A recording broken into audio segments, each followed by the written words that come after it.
Olá, pessoal. Estamos dando início a mais uma videoaula. Na aula passada, nós abordamos o tema sobre a Revolução Inglesa e eu queria voltar um pouco a esse tema para que a gente possa discutir um pouco dos filósofos que tiveram grande importância na fundamentação das teorias, né, que vão dar sustentação ao período chamado iluminista e as mudanças que ocorrem a nível da gestão pública, da administração e da organização do Estado. Então, na Revolução Puritana, nós vimos lá o confronto entre o parlamento e o rei, nas questões religiosas, nas questões tributárias, aonde o rei, então, acaba cedendo e assinando lá a Magna Carta, onde ele vai dividir o poder dele com o parlamento, deixando de ser assim, então, o poder absoluto. Mas ainda se tenta fazer com que o parlamento não seja, né, uma peça, um instrumento, uma instituição muito utilizada, sendo convocada raras vezes. E aí, então, nós tivemos também a fase, né, da ditadura ou da república do Cromwell, que vai ter lá o ato de navegação, que vai fazer com que a Inglaterra acumule bastante capital, e com a sua morte, o seu filho tenta dar continuidade, mas não consegue, e aí então nós temos, né, a Revolução Gloriosa. Na Revolução Gloriosa é em onde o Guilherme de Orange vai então jurar lá, né, obedecer a Magna Carta e então dividindo definitivamente seu poder com o parlamento. Mas eu peguei aqui um pouco também para falar com vocês sobre o iluminismo, porque eu acho que o iluminismo ele vai fundamentar para a gente essas ideias, esse debate que estava envolvido no processo da Revolução Inglesa entre a questão de poder e as instituições que deveriam funcionar. Primeiro, havia só a instituição monarquia, porque todos os poderes estavam concentrados na mão do rei, o executivo, o legislativo e o judiciário era uma atribuição exclusiva do rei, mas com a Revolução Inglesa se quebra essa instituição, que passa a ser a monarquia, que passa a cuidar basicamente dos súditos, o rei passa a ter um papel enquanto executivo, mas o parlamento vai ser aquele que vai dividir, vai criar as leis, vai estar, entre aspas, né, fiscalizando a execução dessas leis, porque ainda não podemos falar de um poder judiciário de maneira organizada. E mais à frente é óbvio que nós vamos ver, né, que esses poderes acabaram sendo divididos em três, como nós vamos poder ver agora. Então, nós temos ali, vamos dizer assim, os grandes teóricos, né, das ideias iluministas, mas que são os grandes teóricos também do chamado Estado moderno, da sociedade moderna, da forma de organização da sociedade moderna. Então, podemos falar, né, do século das luzes, sempre das ideias iluministas vão ocorrer em Paris, lembrando que já havia ocorrido um forte debate de ideias entre o Locke e o Hobbes, né, na questão do Estado, na questão da instituição monarquia, se teria ou não esse poder. Já tínhamos tido lá atrás com o Bossuet, com a teoria da monarquia com o direito divino, mas esse debate vai se aprofundando em cima dessa principal instituição, que é, né, os poderes, as atribuições que terá aí a monarquia e o rei. Então, nós estamos lá, né, o Locke, que já defendia a separação entre igreja e Estado, duas coisas completamente, né, diferenciadas para ele, e a liberdade religiosa, que é aquele princípio que nós temos hoje do leigo, né? O Estado é leigo, o Estado não tem religião. O Estado congrega, agrega, acolhe a todas as religiões, e não religiões, né? O ateísmo, por exemplo, ok? Bom, e, além disso, Locke também falava da questão da tábua rasa, né? que nós nascemos sem nenhum tipo de ideologia, sem nenhum tipo de concepção, e formamos essas concepções de vida, maneira de ser, de viver, ideologia, de acordo com a nossa vivência. O Voltaire vai criticar fortemente a Igreja e a monarquia também, né? A monarquia em função do poder absoluto e a Igreja porque se intromete constantemente ou tenta, de alguma maneira, influir na instituição monarquia.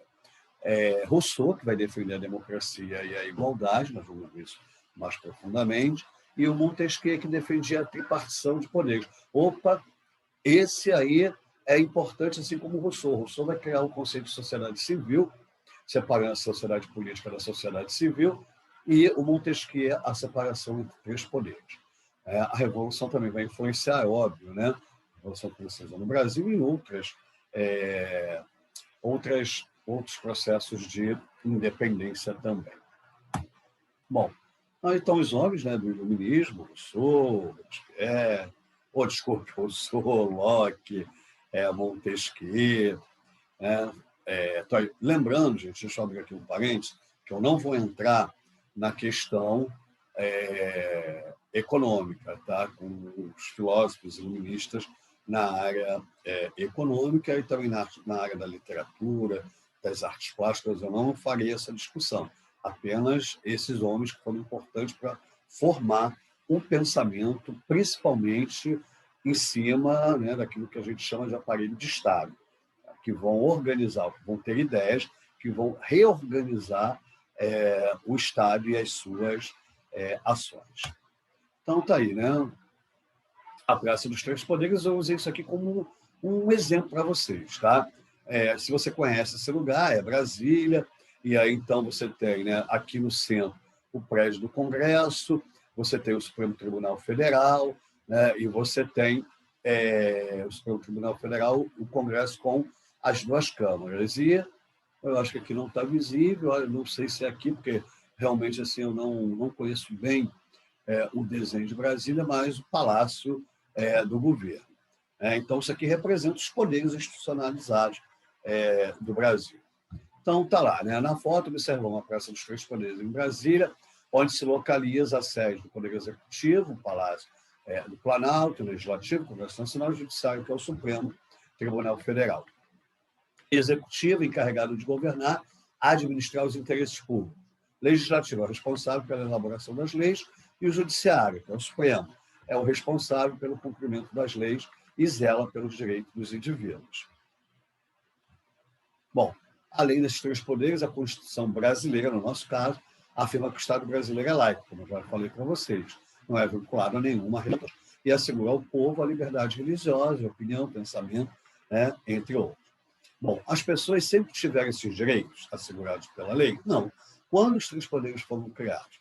A divisão entre os poderes e as garantias asseguradas pela Constituição tem suas origens no século XVIII, com o surgimento de um movimento que ficou conhecido como iluminismo. Agora vamos voltar ao passado e descobrir como tudo isso aconteceu. Bom, o iluminismo foi um conjunto, né, de ideias que tiveram origem na Europa, no século XVII, se desenvolveu especialmente no século XVIII, qual ficou conhecido como século das luzes, ou da ilustração. O pensamento iluminista teve sua maior expressão na França e difundiu-se pelo mundo, influenciando o movimento de independência das três colônias da América do Norte, a Revolução Francesa, e os movimentos vários de independência aqui da América Latina, inclusive o Brasil.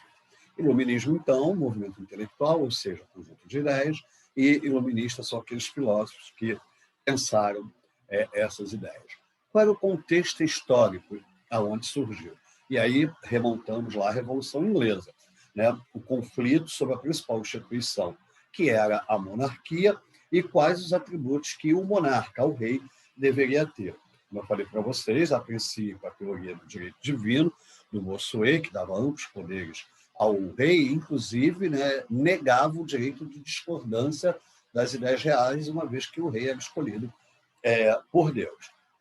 E aí, então, outros filósofos começaram, então, a questionar esse acúmulo de poder na mão do soberano, do rei, do monarca, que nós chamamos de absolutismo, porque o rei exercia as três funções, o executivo, o legislativo e o judiciário. Então, essa instituição que concentra esses poderes começa a ser questionado, né, pela sociedade civil, que são os filósofos do iluminismo.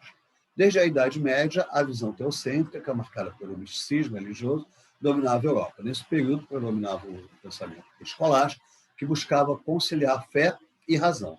A partir do século XVII, em meio à insatisfação por causa da opressão exercida pelos monarcas absolutistas, surgiu uma nova possibilidade para explicar o mundo fundamentado na razão. O mundo físico e seus fenômenos deixavam de ser justificados pela religião e passava a ser explicado pela razão. Era a valorização da ciência e da racionalidade como forma de eliminar a ignorância dos seres humanos acerca da natureza e da sociedade. E aí eu destaquei ali embaixo, o teocentrismo, lembra? O teocentrismo é aquela teoria que dizia que tudo advinha de Deus. Então, nós não poderíamos questionar alguns valores, porque esses valores eram inquestionáveis, uma vez que tinham sido delegados por Deus. Tá? Isso vai ser rompido pelo movimento iluminista. Iluminar significa combater as trevas da ignorância, a superstição que dominava a sociedade da época. Para os filósofos iluministas, o uso da razão era a melhor maneira de construir um mundo baseado na verdade, na liberdade, no progresso. Acreditavam que as pessoas eram livres, autônomos e tinham a capacidade de pensar por si mesmas. A ignorância gerada pela aceitação de dogmas religiosos e a submissão aos governos absolutistas tinha impedido ao cidadão de se desenvolver suas potencialidades. Agora, a sociedade deveria ser guiada pela razão e pela ciência, e não mais pela fé e pela religião. Então, tá lá, o que o iluminismo defendia, e aí, então, está a base da nossa discussão, do nosso debate.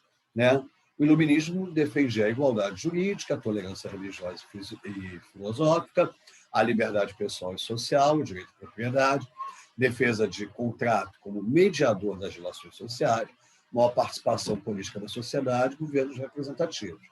E o que o iluminismo combatia? O absolutismo monárquico, aquela concentração dos três poderes na mão do rei, a intervenção do Estado na vida econômica, o mercantilismo, a tese do direito de vida dos reis, que a gente já falou aqui sobre, e a participação da Igreja na vida pública e as verdades reveladas pela fé.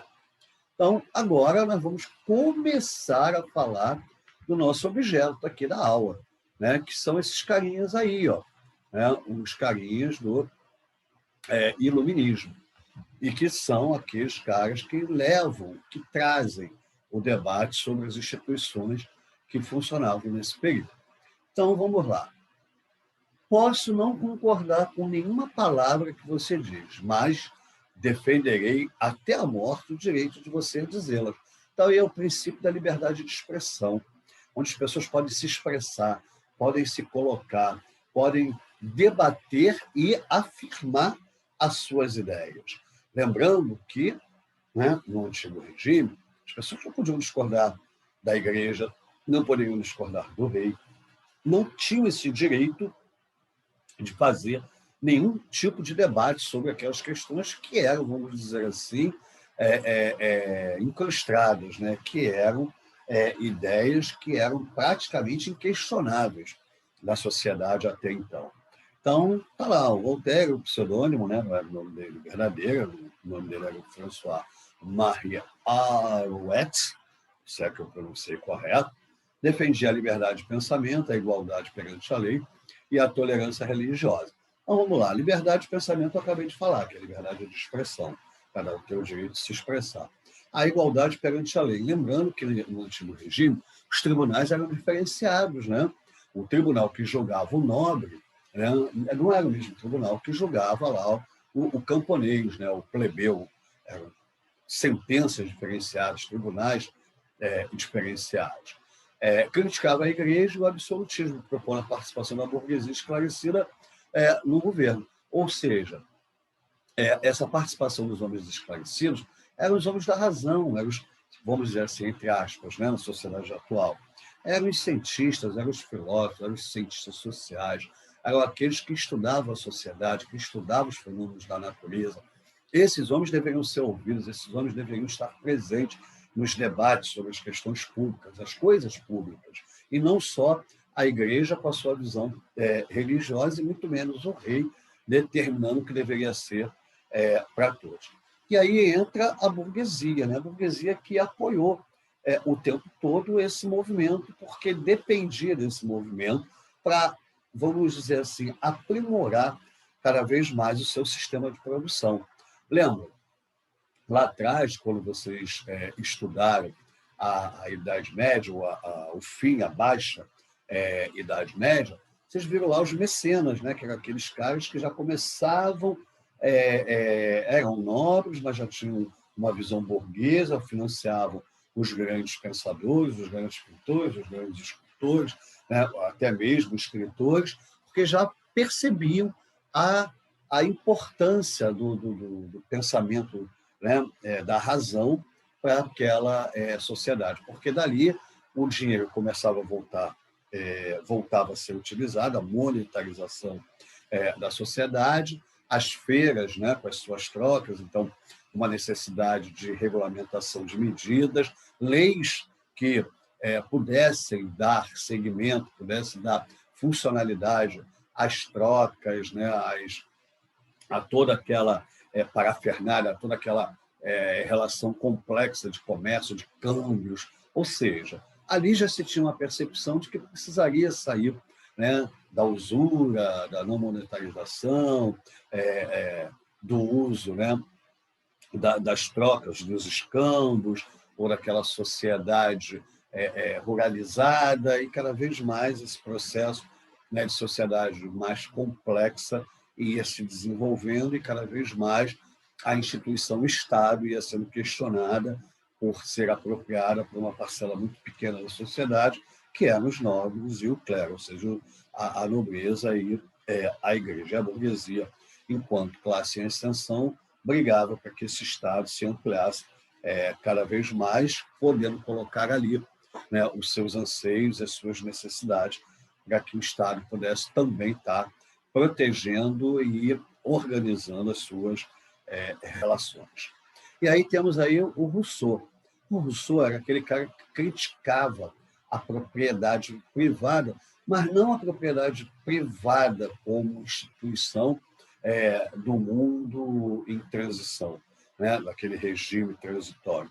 Ele apenas dizia que a propriedade privada, ou o acúmulo dessa propriedade, dos bens e tal, ele levaria a uma situação de pobreza dos homens. E, com isso, a sociedade se desorganizaria.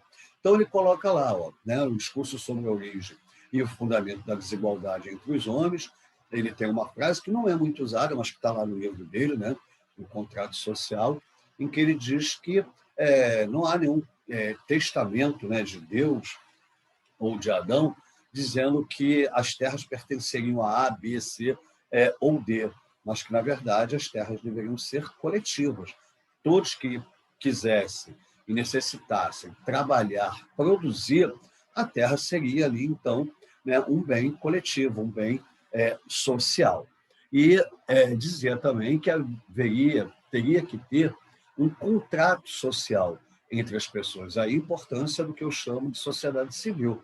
A sociedade civil ela deveria aceitar, e não só aceitar, mas produzir regras aonde todos concordassem, né, com essas regras. Então, o Estado seria uma representação da vontade popular, da vontade dos seus cidadãos. Aí ele coloca lá, então, o homem nasce bom e a sociedade o corrompe, é óbvio. A ganância, né, o sempre querer mais, o direito a ter mais e ao querer mais, acaba com que o homem, né, vá buscar acumular, e a busca da acumulação de riqueza acaba fazendo com que surjam aí vários conflitos. E ele colocou lá o contrato social, defendia a ideia de um Estado democrático que garantisse a igualdade de direitos para todos. Esse direito não era só o direito né, a uma justiça a igualitária, um código jurídico, um código de trabalho que colocasse em todos.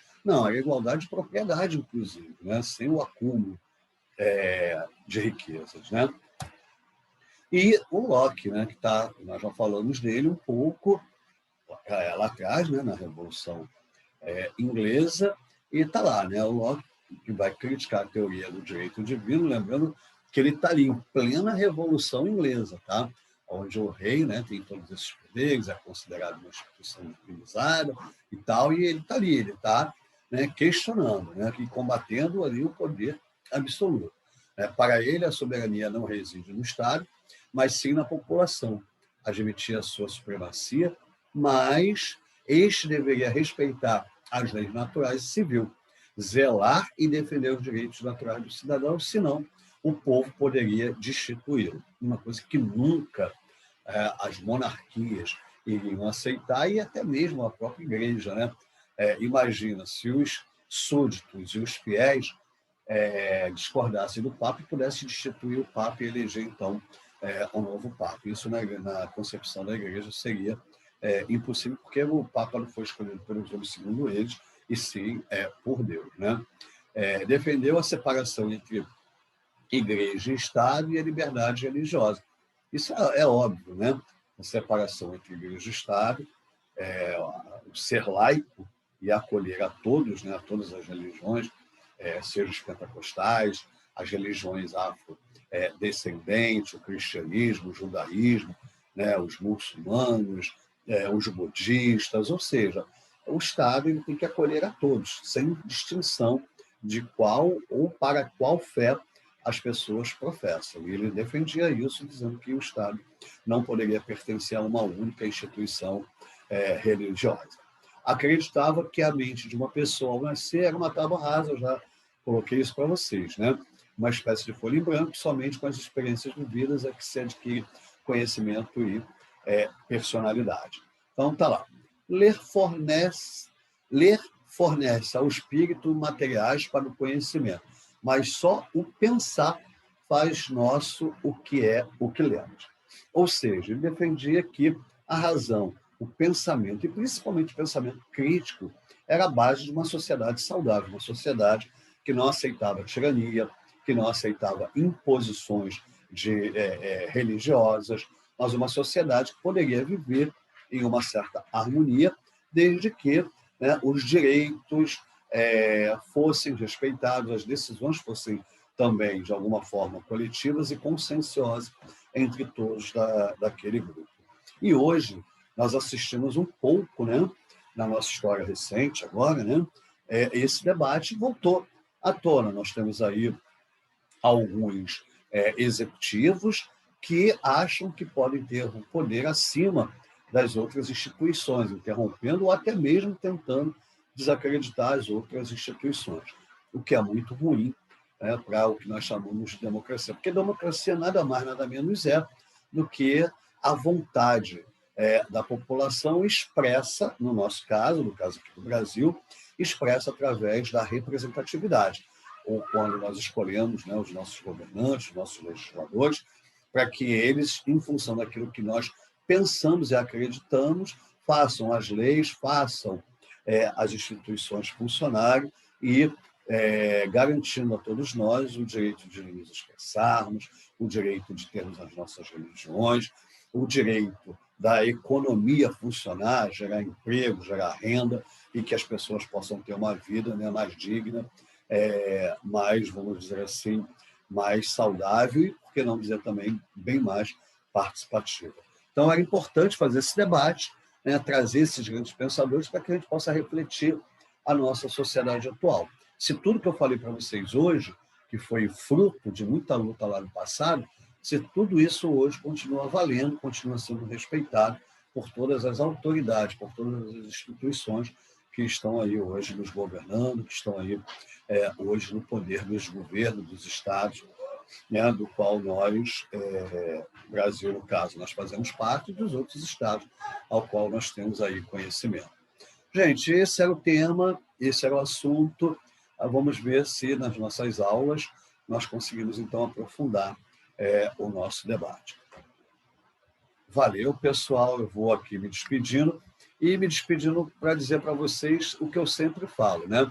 Isso é importante que vocês usem os recursos que vocês têm, didático, pedagógico, livro, pesquisa na internet, ou seja, todos os meios que vocês possam ter acesso e buscar o enriquecimento do conhecimento de vocês. E o capítulo fala sobre isso, né?